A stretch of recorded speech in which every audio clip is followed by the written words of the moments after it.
افغانستان سے cease fire میں وقت کی حد مقرر نہیں، خلاف ورزی نہ ہونے تک معاہدہ برقرار ہے۔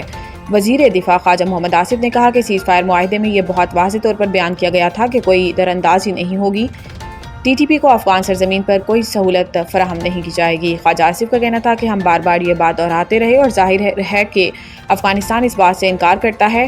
ترکی قطر نے زور دیا کہ بنیادی تنازع یہ ہے کہ افغانستان کی سرزمین یا سرپرستی ٹی ٹی پی کو پاکستان میں کارروائی کے لیے دستیاب ہے۔ ہم نے افغانستان کو بتایا کہ سب کچھ صرف ایک شک میں منحصر ہے۔ ان کا کہنا تھا کہ اس سیز فائر کے لیے کوئی وقت کی حد مقرر نہیں کی گئی، کوئی وقت مقرر نہیں کیا کہ ہم فلاں تاریخ تک دیکھیں گے اور پھر سیز فائر معاہدے کی توثیق کریں گے۔ جب تک نافذ العمل معاہدے کی خلاف ورزی نہیں ہوتی، ہمارے درمیان جنگ بندی کا معاہدہ موجود ہے۔ تورخم تجارتی گزرگاہ کی بحالی کے امکانات روشن، راہداری کھولنے کی تیاریاں مکمل۔ کسٹمز ذرائع کے مطابق تورخم ٹرمینل پر کل تک کسی بھی وقت دو طرفہ تجارت بحال ہونے کا امکان ہے۔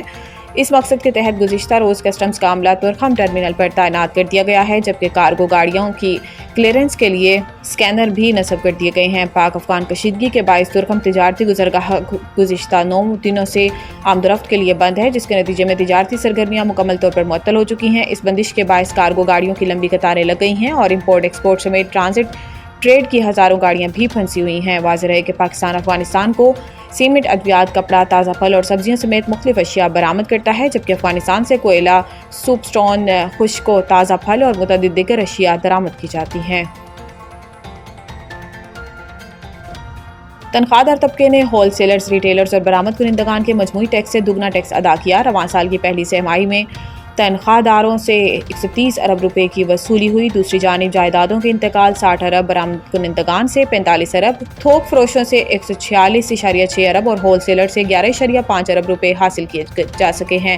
اس طرح قومی خزانے میں تنخواہ داروں کی جانب سے ڈالے جانے والا یہ حصہ کے تاجروں، تھوک فروشوں اور برآمد کنندگان کی مجموعی ادائیگی سے زیادہ، برآمد کنندگان کے مقابلے میں 3 گنا اور ریٹیل و ہول سیل سیکٹر کے مقابلے میں 5 گنا زیادہ ہے۔ تنخواہ دار طبقے نے پچھلے سال 545 ارب ٹیکس دیا۔ رواں برس ہدف 600 ارب روپے ہے۔ برآمد کنندگان، تھوک و پرچون فروش اور پراپرٹی ٹائکونز کی ٹیکس ادائیگی تنخواہ دار طبقے کے مقابلے میں نہایت کم ہے، جس سے ٹیکس نظام میں انصاف اور مساوات کے سوالات جنم لیتے ہیں۔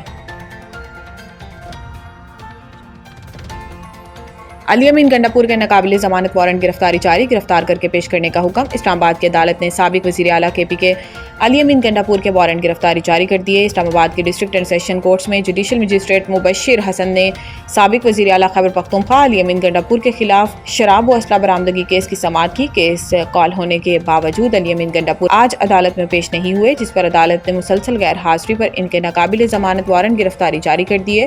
جوڈیشل مجسٹریٹ نے پولیس کو حکم دیا کہ علی امین گنڈاپور کو گرفتار کر کے آئندہ سماعت پر پیش کیا جائے، جبکہ کیس کی اگلی سماعت 28 اکتوبر تک ملتوی کر دی گئی۔ بھارتی دارالحکومت دنیا کا آلودہ ترین شہر قرار، لاہور بھی خطرناک آلودگی کی لپیٹ میں۔ عالمی خبر رساں اداروں کے مطابق بھارت میں دیوالی کے موقع پر آتش بازی کے باعث فضائی آلودگی خطرناک حد تک بڑھ گئی ہے، جس کے نتیجے میں دارالحکومت نئی دہلی کا ایئر کوالٹی انڈیکس 772 AQI تک جا پہنچا، جس سے ماہرین انسانی صحت کے لیے انتہائی نقصان دہ تصور کرتے ہیں۔ بھارت میں دیوالی کی تقریبات کے اثرات سرحد پار پاکستان میں بھی محسوس کیے جا رہے ہیں، جس کے باعث لاہور سمیت پاکستان کے مشرقی شہروں کی فضا میں آلودگی نمایاں طور پر بڑھ رہی ہے۔ انڈیکس کے مطابق لاہور آج دنیا کا دوسرا آلودہ ترین شہر ہے، جہاں علی الصبح شہر کا ایئر کوالٹی انڈیکس 245 ریکارڈ کیا گیا، جبکہ دن بھر میں اوسط انڈیکس 210 سے 240 کے درمیان رہنے کا امکان ظاہر کیا گیا ہے۔